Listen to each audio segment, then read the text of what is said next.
Jai Hind everyone, my name is Mithilesh Sahu and I most welcome you on our YouTube channel name of NCC way. Friends, अगर आप लोग NCC ABC certificate exam की तैयारी कर रहे हैं तो चैनल आपके लिए बहुत इंपॉर्टेंट है, चैनल को सब्सक्राइब कर लीजिए। और अगर आप लोग एनसीसी एक्स कैडेट हैं तो एक्स कैडेट्स के लिए स्पेशल एंट्रीज जो निकाला जाता है उसका सबसे पहले नोटिफिकेशन आपको इस चैनल के माध्यम से मिल जाता है। आप लोगों के लिए मैं टारगेट अल्फ़ा ग्रेड का एक सीरीज चला रहा हूँ जिसके तहत आपको ए ग्रेड कैसे लाना है, कौन से टॉपिक से किस प्रकार के क्वेश्चंस पूछे जाते हैं, वो सारा क्वेश्चन आंसर हम लोग इस सीरीज़ में डिस्कशंस करते हैं। तो इस सीरीज़ का ये क्लास 6 रहेगा, ये 6वां क्लास रहेगा। अगर आप लोगों ने बाकी क्लासेस नहीं देखे हैं तो प्लीज़ जाकर बाकी क्लासेस देख सकते हैं।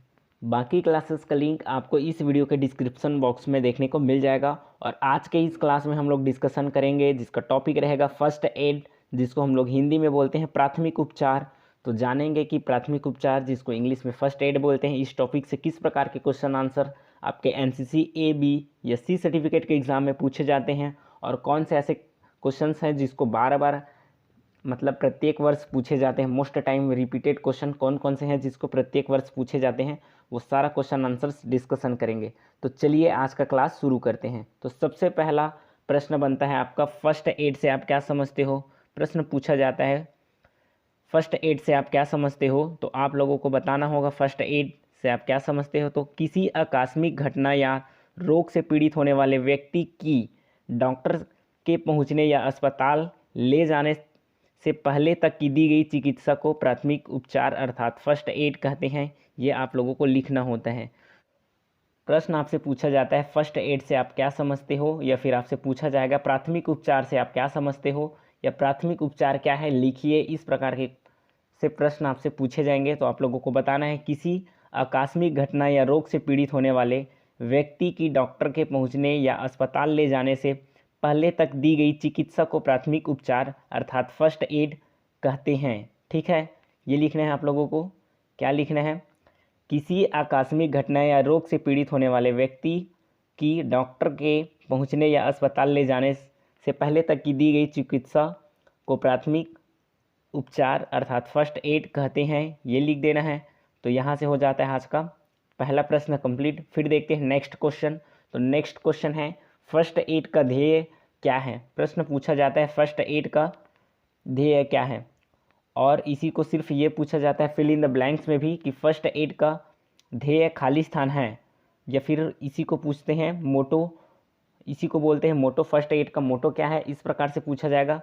तो आप लोगों को बताना है फर्स्ट एड का ध्येय क्या है। तो देखो, सोचो और करो, ये 3 चीज़ लिखना होता है। इसी को आपको फिल इन द ब्लैंक्स में भी पूछा जाता है। फर्स्ट एड का ध्येय सूत्र खाली स्थान फिर क्या मतलब है, ऐसा लिखेंगे। तो आप लोगों को लिखना है देखो, सोचो और करो, ये 3 चीज़ लिखना है। अगर फिल इन द ब्लैंक में देता है तो कॉमा लगा लगा के लिखना है। अगर आपसे इस प्रकार से पूछेंगे तो आपको 3 लाइन में लिख देना है। फिर देखते हैं नेक्स्ट क्वेश्चन, और ये क्वेश्चन मोस्ट इंपॉर्टेंट क्वेश्चन है, फर्स्ट क्वेश्चन और सेकंड क्वेश्चन। तो इस बात को आप लोगों को याद रखना है। फिर देखते हैं नेक्स्ट क्वेश्चन। तो क्वेश्चन पूछा जाता है फ्रैक्चर कितने प्रकार के होते हैं। प्रश्न आप लोगों से पूछा जाता है फ्रैक्चर कितने प्रकार के होते हैं। यहाँ पे प्रश्न पूछा गया है फ्रैक्चर कितने प्रकार के होते हैं। आप लोगों से यही पूछा जा सकता है फ्रैक्चर कितने प्रकार के होते हैं की जगह में आपको लिखा मिलेगा अस्थिभंग कितने प्रकार के होते हैं। तो आप लोगों को कंफ्यूज नहीं होना है। फ्रैक्चर कितने प्रकार के होते हैं ये भी प्रश्न पूछा गया है प्रीवियस ईयर के क्वेश्चन पेपर में, या फिर कहीं पे आप लोगों को देखने को मिलेगा अस्थिभंग कितने प्रकार के होते हैं। तो आप लोगों को समझ जाना है फ्रैक्चर को ही अस्थिभंग बोलते हैं करके। तो देखते हैं यहाँ पे अस्थिभंग के प्रकार, मतलब जो हड्डी टूटता है उसी को बोला जाता है अस्थिभंग, या फिर फ्रैक्चर जिसको हम लोग बोलते हैं उसको इसी से रिलेट करते हुए आप लोगों को समझना है। तो हड्डी जो टूटता है या फिर जो फ्रैक्चर होता है वो कितने प्रकार का होता है यही आप लोगों को लिखना है। तो सबसे पहला होता है साधारण टूट जिसको सिंपल फ्रैक्चर बोलते हैं। उसके बाद संयुक्त टूट होता है जिसको कंपाउंड फ्रैक्चर बोलते हैं। उसके बाद होता है तीसरा जटिल टूट जिसको कॉम्प्लिकेटेड फ्रैक्चर बोलते हैं। उसके बाद होता है बहुखंड टूट जिसको कम्युनिटेड फ्रैक्चर बोलते हैं। उसके बाद होता है पचड़ी टूट जिसको इम्पैक्टेड फ्रैक्चर बोलते हैं। उसके बाद होता है कच्ची टूट जिसके लिए इंग्लिश में वर्ड यूज़ होता है ग्रीन स्टिक। तो आप लोग अगर एनसीसी के एग्ज़ाम में लिखने जाओगे तो आप लोगों को साधारण टूट, संयुक्त टूट या जटिल टूट, बहुखंड टूट, पचड़ी टूट, या फिर कच्ची टूट ये लिखोगे। इसके साथ ही साथ अगर आप लोगों को इंग्लिश नेम लिखने आता है, आप लोग हिंदी मीडियम से हो फिर भी आप लोगों को इंग्लिश नेम याद है तो प्लीज़ आप लोग इंग्लिश नेम लिखेंगे। इससे मार्क्स बिल्कुल भी कटने के चांसेस नहीं होता, तो आप लोगों को ये ध्यान रखना है। तो पूछेंगे आप लोगों से फ्रैक्चर कितने प्रकार के होते हैं, या फिर अस्थिभंग के प्रकार लिखो, या अस्थिभंग कितने प्रकार के होते हैं। तो आप लोगों को लिखना होगा साधारण टूट, जिसको इंग्लिश में लिखना है आप लोगों को सिंपल फ्रैक्चर। उसके बाद संयुक्त टूट, अगर इंग्लिश में लिखना चाहोगे तो कंपाउंड फ्रैक्चर। उसके बाद जटिल टूट, जिसको कॉम्प्लिकेटेड फ्रैक्चर बोलते हैं इंग्लिश में। उसके बाद होता है बहुखंड टूट, जिसको कम्युनिटेड फ्रैक्चर बोलेंगे। उसके बाद होता है पचड़ी टूट, जिसको इम्पैक्टेड फ्रैक्चर। उसके बाद होता है कच्ची टूट, जिसके लिए इंग्लिश में वर्ड यूज़ होता है ग्रीन स्टिक। तो ये हो गया फ्रैक्चर कितने प्रकार के होते हैं प्रश्न। फिर देखते हैं नेक्स्ट क्वेश्चन। तो क्वेश्चन है सांप काटने पर क्या प्राथमिक उपचार करोगे। प्रश्न पूछा गया है सांप काटने पर क्या प्राथमिक उपचार करोगे। तो वेरी वेरी इंपॉर्टेंट क्वेश्चन है, इसको समझना है आप लोगों को। पहला पॉइंट लिखना है, रोगी से इस तरह की बातें करो कि उनके मन में मौत का भय ना बना रहे। यहाँ पे पॉइंट को ध्यान से समझना, रोगी से इस तरह की बातें करो कि उसके मन में मौत का भय ना बना रहे, ये पहला पॉइंट लिखा हुआ है। उसके बाद दूसरा पॉइंट लिखा है, कटे हुए स्थान के ऊपर रस्सी या फीते से हल्के हाथ से कसकर बांध दे, ये दूसरा पॉइंट लिखा हुआ है। उसके बाद तीसरा पॉइंट लिखा है, काटे हुए स्थान पर ब्लेड से चीरा लगाकर विषाक्त खून को निकाल दें तथा शीघ्रता से डॉक्टर की मदद ले, ये हो गया तीसरा पॉइंट। तो आप लोगों को ये तीनों पॉइंट लिखना है। सांप के काटने पर प्राथमिक उपचार क्या करोगे ये पूछा, एक बार और ध्यान से सुन लो। सांप काटने पर क्या प्राथमिक उपचार करोगे पूछेंगे आप लोगों से, तो आप लोगों को 3 पॉइंट्स में लिखना है। कौन कौन सा, तो रोगी से इस तरह की बातें करें कि उसके मन में मौत का भय ना बना रहे। उसके बाद काटे हुए स्थान के ऊपर रस्सी या फीते की सहायता से कसकर बांध दे। उसके बाद कटे हुए स्थान पर ब्लेड की सहायता से चीरा लगाकर विषाक्त खून को निकाल दे तथा शीघ्रता से डॉक्टर की मदद ले। तो ये हो गया अगला क्वेश्चन आप लोगों का। उसके बाद देखते हैं नेक्स्ट क्वेश्चन। तो लू लगने पर क्या प्राथमिक चिकित्सा दी जाती है। प्रश्न पूछा गया है, लू लगने पर क्या प्राथमिक चिकित्सा दी जाती है। तो लू लगने पर प्राथमिक उपचार कौन कौन से हैं। मरीज को नमकीन पानी अधिक से अधिक पिलाएं, ये पहला पॉइंट लिखना है। मरीज के कपड़े उतारकर खुली छाया में लिटाएं, ये दूसरा पॉइंट हो जाता है। फिर आप लोगों को बताना है तीसरा पॉइंट, तो उसके ऊपर पानी डालें तथा पंखा से वाताकुल करें और अस्पताल पहुंचाएं, ये आप लोगों को लिखना है तीसरा पॉइंट। तो लू लगने पर प्राथमिक चिकित्सा दी जाती है, कौन कौन सी दी जाती है ये आप लोगों से पूछा गया है। तो मरीज को नमकीन पानी अधिक से अधिक पिलाएं, ये पहला पॉइंट लिखोगे। उसके बाद दूसरा पॉइंट लिखोगे, मरीज के कपड़े उतार कर खुली छाया में लिटाएं, ये तीसरा पॉइंट लिखोगे, सॉरी दूसरा पॉइंट। उसके बाद तीसरा पॉइंट में आप लोगों को लिख देना होगा, उसके ऊपर पानी डालने तथा पंखा से वाताकुल करें और अस्पताल पहुंचाएं, ये तीसरा पॉइंट लिखना होगा। उसके बाद देखते हैं नेक्स्ट क्वेश्चन इस टॉपिक से कि हड्डी टूटने पर क्या प्राथमिक चिकित्सा दी जाती है। प्रश्न पूछा गया है, हड्डी टूटने पर क्या प्राथमिक चिकित्सा दी जाती है। तो सबसे पहले आप लोगों को लिखना होगा, मरीज को गर्म रखें। सबसे पहला काम क्या हो जाता है, मरीज को गर्म रखना। प्राथमिक उपचार पढ़ रहे हैं मतलब फर्स्ट एड, मतलब हॉस्पिटल या डॉक्टर के आने या डॉक्टर के पास ले जाने से पहले तक की दी गई चिकित्सा सुविधा को ही हम लोग फर्स्ट एड कहते हैं। तो हड्डी टूटने पर प्राथमिक उपचार क्या करेंगे, तो सबसे पहले जो मरीज जिसका हाथ पैर हड्डी टूटा है उसको गर्म रखें, फिर मरीज को आराम दें। उसके बाद हड्डी जोड़ने की कोशिश ना करें, ये तीसरा पॉइंट हो जाता है। टूटे हुए हिस्से को हिलने डुलने से बचाएं, ये चौथा पॉइंट हो जाता है। फिर नेक्स्ट पॉइंट होता है, टूटे हुए हिस्सों पर चपटी लगाकर पट्टी इस प्रकार बांधे कि टूटी हुई हड्डी के दोनों टुकड़े हिले नहीं। तो ये लिख देना है आप लोगों को पांचवा पॉइंट। 5 पॉइंट में क्या क्या लिखना है, हड्डी टूटने पर क्या प्राथमिक चिकित्सा दी जाती है। तो सबसे पहले आप लोगों को लिखना है, मरीज को गर्म रखें, मरीज को आराम दें, फिर हड्डी जोड़ने की कोशिश ना करें, टूटे हुए हिस्से को हिलने डुलने से बचाएं, फिर टूटे हुए हिस्सों पर चपटी लगाकर पट्टी इस प्रकार बांधें कि टूटी हुई हड्डी के दोनों टुकड़े हिले नहीं। ये हो जाता है हड्डी टूटने पर क्या चिकित्सा प्राथमिक चिकित्सा दी जाती है, उसका आंसर। फिर देखते हैं नेक्स्ट क्वेश्चन। तो क्वेश्चन है, कृत्रिम सांस देने के कौन कौन से तरीके हैं। कृत्रिम सांस देने के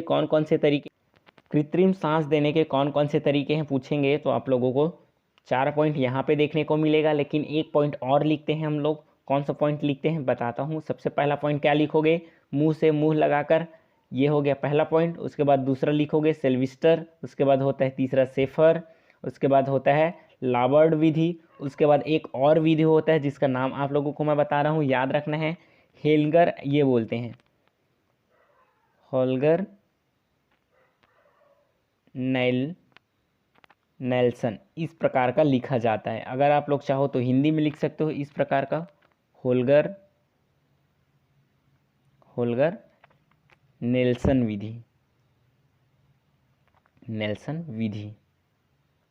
तो ये 5वां पॉइंट भी लिख सकते हो या फिर 4 पॉइंट भी लिख सकते हो कि कृत्रिम सांस देने के कौन कौन से तरीके हैं। तो मुंह से मुंह लगाकर सांस देना, फिर सेल्विस्टर, फिर सेफर, फिर लैबर्ड विधि, ठीक है। और उसके बाद हेल्गर नेल्सन विधि। ये 5 पॉइंट में आप लोगों को आंसर लिख देना है। फिर देखते हैं नेक्स्ट क्वेश्चन। तो क्वेश्चन है, आंतरिक रक्त स्त्राव में रोगी के क्या लक्षण होते हैं। यहाँ पे प्रश्न पूछा गया है आंतरिक रक्त स्त्राव के लक्षण, मतलब किस प्रकार से आप लोग पहचान सकते हो कि आंतरिक रक्त स्त्राव हो रहा है, ठीक है। तो सबसे पहला पॉइंट आप लोग लिख सकते हो, घायल मनुष्य की सांस लेने में कठिनाई होती है। ये इससे हम लोग समझ सकते हैं कि आंतरिक रक्त स्त्राव हो रहा है, मतलब इस लक्षण से हम लोग समझ सकते हैं। और ये लक्षण, ये पॉइंट पहला लिखना है आप लोगों को कि घायल मनुष्य की सांस लेने में कठिनाई होती है। उसके बाद दूसरा लिख सकते हो, घायल मनुष्य को बेचैनी तथा घबराहट का अनुभव होता है, वह हाँफने लगता है, ऐसा लिखना है, ठीक है, वह हाँफने लगता है।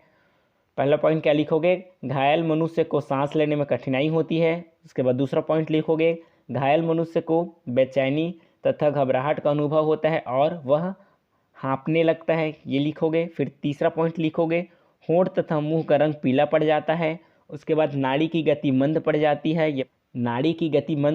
है, ये चौथा पॉइंट लिखोगे। उसके बाद शरीर का ताप कम हो जाता है और उसे पसीना आने लगता है, ये लिख दोगे 5वां पॉइंट।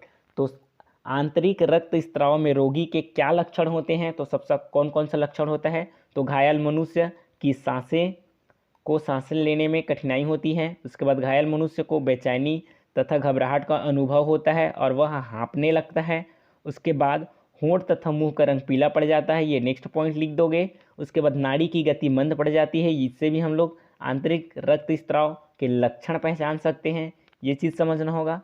उसके बाद शरीर का ताप कम हो जाता है और उसे पसीना आने लगता है, ये पॉइंट्स आप लोगों को लिख देना है। प्रश्न क्या पूछा गया था कि आंतरिक रक्त स्त्राव में रोगी के क्या लक्षण होते हैं, ठीक है। फिर देखते हैं नेक्स्ट क्वेश्चन। तो क्वेश्चन है, अकेले व्यक्ति के द्वारा घायल मरीज को ले जाने के कौन कौन से तरीके हैं।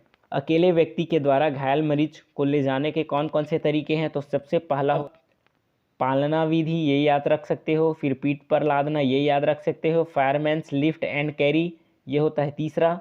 फिर 5वां फायरमैन्स ड्रैग मेथड, उसके बाद इसको लिफ्ट एंड कैरी मेथड, ये ऐसा याद कर सकते हो इस प्रकार का, ठीक है। तो क्वेश्चंस का आंसर आप लोगों को कैसे भी करके याद करना रहता है, ठीक है। 5 पॉइंट यहाँ पे लिखोगे, ये हो जाता है पहला, फिर दूसरा, तीसरा, चौथा और ये 5वां। तो अकेले व्यक्ति के द्वारा घायल मरीज को ले जाने के कौन कौन से तरीके हैं, पालना विधि, cradle method, pick a bag, उसके बाद fireman's lift and carry method, उसके बाद ह्यूमन क्रूथ मेथड, उसके बाद फायरमैन्स ड्रैग मेथड। तो ये हो जाता है इस प्रश्न का आंसर। फिर देखते हैं नेक्स्ट क्वेश्चन। तो नेक्स्ट क्वेश्चन नहीं है। फ्रेंड्स, आप लोगों को आज का क्लास पसंद आ रहा है तो प्लीज़ वीडियो को लाइक करेंगे, अपने फ्रेंड्स के साथ शेयर करेंगे और चैनल पे पहली बार आए तो चैनल को सब्सक्राइब कर लेंगे। चैनल का नाम है एनसीसी वे। और मैं आप लोगों को एनसीसी वे चैनल के बारे में थोड़ा सा बता दूं तो एनसीसी वे चैनल पे आप लोगों को एनसीसी से रिलेटेड सारा इन्फॉर्मेशन वीडियोस मिलता है, जैसे कि एनसीसी एबीसी सर्टिफिकेट एग्ज़ाम की तैयारी कराया जाता है, और कोई गवर्नमेंट जॉब है जिसमें एनसीसी वालों को पहले प्रेफरेंस दिया जा रहा है या फिर बोनस मार्क्स दिया जाता है, उसके बारे में आप लोगों को डिटेल नोटिफिकेशन मिल जाता है। और एनसीसी स्पेशल एंट्री स्कीम जो निकाला रहता है उसके बारे में आप लोगों को सबसे पहले नोटिफिकेशन घर बैठे कैसे उसमें फॉर्म अप्लाई करना है, फॉर्म भरने से लेकर एसएसबी इंटरव्यू में जाने तक का सारा प्रोसेस आप लोगों को एनसीसी वे चैनल पे मिल जाता है। तो चैनल आप लोगों के लिए बहुत इंपॉर्टेंट है। अगर आप लोग चैनल पे पहली बार आए तो प्लीज़ चैनल को सब्सक्राइब कर लेना और चैनल को थोड़ा सा सपोर्ट कर लेना। फिर देखते हैं नेक्स्ट क्वेश्चन। तो नेक्स्ट क्वेश्चन पूछा जाता है ड्रेसिंग कितने प्रकार की होती हैं। ड्रेसिंग कितने प्रकार की होती हैं आप लोगों से पूछा जाएगा। ड्रेसिंग कितने प्रकार के होते हैं, इसी को फिल इन द ब्लैंक्स में भी पूछा जाता है। ड्रेसिंग खाली स्थान प्रकार के होते हैं या फिर खाली स्थान प्रकार की होती है, तो आप लोगों को बताना होगा दो प्रकार का कौन कौन सा, दो प्रकार का कौन कौन सा। तो पहला होता है गीली ड्रेसिंग, उसके बाद सूखी ड्रेसिंग। सिर्फ दो ही प्रकार की ड्रेसिंग होती है। ड्रेसिंग कितने प्रकार के होते हैं, तो दो प्रकार के कौन कौन सा, गीली ड्रेसिंग, दूसरा होता है सूखी ड्रेसिंग। इस टॉपिक से आप लोगों से बहुत ज़्यादा क्वेश्चन आंसर्स पूछे नहीं जाते। 3-4 ऐसे ही क्वेश्चंस हैं जिसको बार बार पूछा जाता है। वो कौन कौन से प्रश्न हैं लास्ट में आप लोगों को देखने को मिल जाएगा उस क्वेश्चन का लिस्ट। तो उसी क्वेश्चंस को आप लोगों को अच्छे से पढ़ लेना है। वही क्वेश्चंस बार बार रिपीट होते हैं इस टॉपिक से, तो ध्यान रखना। ये प्रश्न है गीली ड्रेसिंग और सूखी ड्रेसिंग, इसका आंसर हो जाता है। ठीक है, फिर देखते हैं नेक्स्ट क्वेश्चन। पीछे पढ़े थे हम लोग एक व्यक्ति द्वारा मतलब अकेले व्यक्ति द्वारा मरीज को ले जाने के कौन कौन से तरीके हैं, और पूछा जाता है दो व्यक्तियों द्वारा मरीज को ले जाने के कौन कौन से तरीके हैं। तो ये आप लोग इंग्लिश में याद रखोगे तो ज़्यादा बेटर है, क्योंकि इंग्लिश में अच्छे से याद करते बन जाता है पॉइंट। अब समझना आप लोगों को इसका आंसर याद करने का तरीका। दो व्यक्तियों द्वारा मरीज को ले जाने के कौन कौन से तरीके हैं, तो आप लोगों को सीधा दो व्यक्ति हैं तो 2 हैंड्स सीट, मतलब एक व्यक्ति का एक हैंड का प्रयोग होगा, दूसरे व्यक्ति का एक हैंड का प्रयोग होगा और बीच में लटकाते हैं मरीज को। आप लोगों को हैंडबुक में इसका पिक्चर भी देखने को मिल जाएगा, और बहुत से क्लासेस में मैं स्लाइड में बगल में पिक्चर्स भी डालता हूँ जिससे आप लोगों को आंसर याद करने में ईजी हो, लेकिन ये आप लोगों को रिलेट करते हुए समझना है। 2 हैंड सीट बताया, एक व्यक्ति का एक हाथ का प्रयोग करोगे, दूसरे व्यक्ति का एक हाथ का प्रयोग करोगे और दोनों के बीच में मरीज को लटकाओगे। ये होता है 2 हैंड सीट मेथड, मतलब तरीका। उसके बाद 3 हैंड सीट, ये हो जाता है दूसरा तरीका। फिर तीसरा तरीका है 4 हैंड सीट, उसके बाद किचन चेयर कैरी। उसके बाद होता है 2 hands with lying position seat, ये हो जाता है दो व्यक्तियों द्वारा मरीज को ले जाने के तरीके। ठीक है, तो आप लोगों से पूछेंगे दो व्यक्तियों द्वारा मरीज को ले जाने के कौन कौन से तरीके हैं, तो आप लोगों को लिखना है 2 hand seat, 3 hand seat, 4 hand seat, फिर किचन चेयर कैरी, फिर 2 hands with lying position seat. फिर देखते हैं नेक्स्ट क्वेश्चन। नेक्स्ट क्वेश्चन आप लोगों से पूछा जाता है गोल पट्टी बांधने की विधियाँ लिखो। प्रश्न पूछा जाता है गोल पट्टी बांधने की विधियाँ लिखो। तो सबसे पहला क्या होता है सामान्य पेचदार पट्टी, जिसको हम लोग बोलते हैं इंग्लिश में सिंपल स्पाइरल बैंडेज। क्या बोलेंगे, सिंपल स्पाइरल बैंडेज। उसके बाद होता है उल्टे पेच की पट्टी। दूसरा क्या होता है उल्टे पेच की पट्टी, जिसको इंग्लिश में हम लोग बोलते हैं रिवर्स्ड स्पाइरल बैंडेज। उसके बाद तीसरा होता है अष्टकार पट्टी, जिसको फिगर ऑफ 8 टाइप बैंडेज ये बोला जाता है। उसके बाद होता है स्पाइका पट्टी, जिसको इंग्लिश में स्पाइका बैंडेज ही बोला जाता है। तो गोल पट्टी बांधने की विधियाँ लिखो पूछेंगे आप लोगों से, तो सिर्फ पॉइंट ही लिखना होता है। सामान्य पेचदार पट्टी, उल्टे पेच की पट्टी, अष्टकार पट्टी, उसके बाद स्पाइका पट्टी। अब इसका डिस्क्रिप्शन लिखने को आप लोगों से एग्जाम में नहीं पूछा जाता, जैसे कि सामान्य पेचदार पट्टी को भी आपको अब समझाना है, ऐसा नहीं पूछा जाता। बहुत शॉर्टकट में ही आंसर लिखना रहता है एनसीसी के एग्ज़ाम में। ये चीज़ मैं आप लोगों को पहले भी बता चुका हूँ, और ये चीज़ और अच्छे से क्लियर तब हो जाएगा जब मैं आप लोगों को प्रीवियस ईयर का क्वेश्चन सेट उठा के लाइव डिस्कशन कराऊंगा। उसमें आप लोगों को देखने को मिलेगा कि एक लाइन में क्वेश्चन पूछा जाएगा, उसके नीचे 2 से 3 लाइन ब्लैंक छूटा रहेगा, उसी में आप लोगों को सटीक आंसर लिखना रहता है। तो इस प्रकार का एनसीसी का एग्ज़ाम ऑर्गेनाइज होता है कि उसी में क्वेश्चंस दिए रहते हैं, उसी में आप लोगों को आंसर लिखना रहता है 2 से 3 लाइन में। तो ज़्यादातर डिस्क्रिप्टिव टाइप का क्वेश्चन आंसर आप लोगों से पूछा ही नहीं जाता, इस बात का ध्यान रखना है आप लोगों को।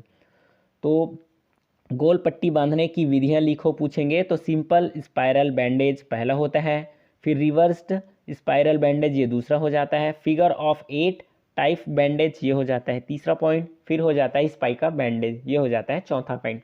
हिंदी में क्या लिखोगे, तो सामान्य पेचदार पट्टी, उल्टे पेच की पट्टी, अष्टाकार पट्टी, फिर स्पाइका पट्टी।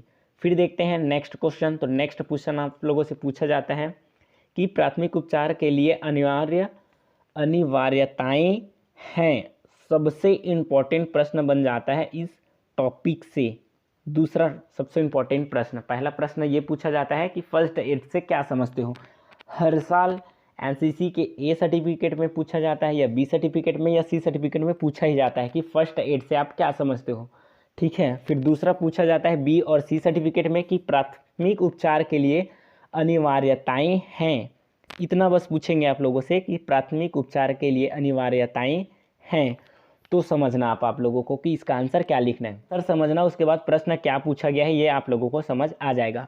तो सबसे पहला पॉइंट क्या लिखोगे, सबसे पहले मरीज को सुरक्षित स्थान पर ले जावें, कपड़े ढीले करें तथा आरामदेह की स्थिति में लिटाएं। ये पहला पॉइंट हो जाता है।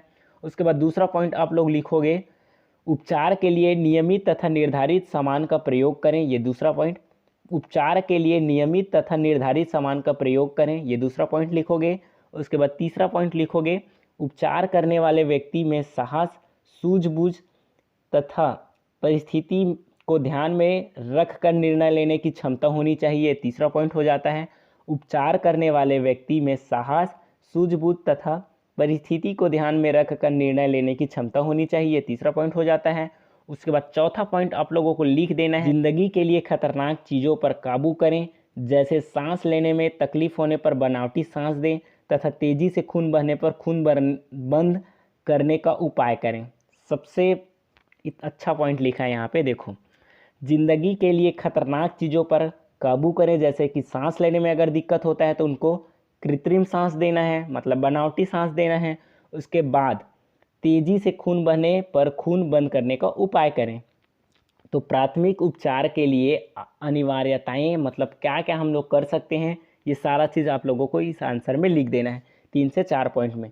कौन कौन सा है एक बार और ध्यान से सुनो। तो सबसे पहला पॉइंट लिखोगे, सबसे पहले मरीज को सुरक्षित स्थान पर ले जावें, कपड़े ढीले करें तथा आरामदेह की स्थिति में लिटाएं। उसके बाद उपचार के लिए नियमित तथा निर्धारित सामान का प्रयोग करें, उपचार करने वाले व्यक्ति में साहस होनी चाहिए, सूझबूझ तथा परिस्थिति को ध्यान में रखकर निर्णय लेने की क्षमता होनी चाहिए। यह हो जाता है तीसरा पॉइंट। उसके बाद आप लोगों को चौथा पॉइंट लिख देना है, जिंदगी के लिए खतरनाक चीज़ें पर काबू करें, जैसे कौन कौन सा। तो सांस लेने में अगर दिक्कत होता है तो उनको कृत्रिम सांस देना है, बनावटी सांस देना है, और कहीं से अगर तेज़ी से खून बह रहा है तो खून को रोकने का उपाय करना है। तो ये हो जाता है प्राथमिक उपचार के लिए अनिवार्यताएं। ठीक है, फिर देखते हैं नेक्स्ट क्वेश्चन। तो most repeated questions from this topic, मतलब आज का क्लास कंप्लीट हो चुका है। अब आप लोगों को समझना है कि जो टॉपिक है फर्स्ट एड, कौन सा टॉपिक पढ़े हैं हम लोग, फर्स्ट एड। फर्स्ट एड जिसको हम लोग हिंदी में प्राथमिक उपचार बोलते हैं। तो most repeated questions from this topic, first aid topic से ऐसा कौन सा प्रश्न है जो बार बार पूछा जाता है। तो मैंने आप लोगों को बताया था कि फर्स्ट एड ऐसा टॉपिक है, इसमें से बहुत ज़्यादा क्वेश्चन आप लोगों से आपके एनसीसी ए या बी सर्टिफिकेट या एनसीसी का सी सर्टिफिकेट के एग्ज़ाम में बहुत ज़्यादा प्रश्न नहीं पूछा जाता, लेकिन कुछ ऐसे प्रश्न हैं जो बार बार पूछे जाते हैं, हर साल पूछे जाते हैं। जैसे अगर ए सर्टिफिकेट एग्ज़ाम में पूछा गया है ये प्रश्न को, तो बी सर्टिफिकेट में इसमें पूछेगा, फिर सी सर्टिफिकेट में इसको पूछेगा, लेकिन प्रत्येक वर्ष इस टॉपिक से प्रश्न पूछे ही जाते हैं। तो कौन कौन से प्रश्न हैं, ये 4 से 5 प्रश्न ही ऐसे हैं जो मोस्ट टाइम रिपीटेड हुए हैं आपके एग्ज़ाम में, एनसीसी के एग्ज़ाम में। तो कौन कौन सा है, तो सबसे पहला पूछा जाता है फर्स्ट एड से आप क्या समझते हो। सबसे मोस्ट इंपॉर्टेंट क्वेश्चन बन जाता है इस टॉपिक से कि फर्स्ट एड से आप क्या समझते हो। उसके बाद फर्स्ट एडर का ध्येय क्या है, फर्स्ट एडर का ध्येय क्या है। उसके बाद प्रश्न पूछा जाता है फ्रैक्चर कितने प्रकार के होते हैं। उसके बाद अगला प्रश्न पूछा जाता है आप लोगों से गोल पट्टी बांधने की विधियाँ लिखो। उसके बाद पूछा जाता है प्राथमिक उपचार के लिए अनिवार्यताएं लिखिए, या फिर अनिवार्यताएं हैं। तो अभी जस्ट हम लोग पढ़े हैं कि प्राथमिक उपचार के लिए अनिवार्यताएं हैं। अब समझना है आप लोगों को, किसी आकस्मिक घटना या रोग से पीड़ित होने वाले व्यक्ति को डॉक्टर के पहुंचने या अस्पताल ले जाने से पहले तक की दी गई चिकित्सा को प्राथमिक उपचार कहते हैं या फिर फर्स्ट एड कहते हैं। ये पहला प्रश्न हो जाता है। उसके बाद प्रश्न पूछा गया था, दूसरा प्रश्न पूछा गया था कि फर्स्ट एडर का ध्येय क्या है, मतलब जो प्राथमिक उपचार कर रहा है उसका ध्येय क्या है।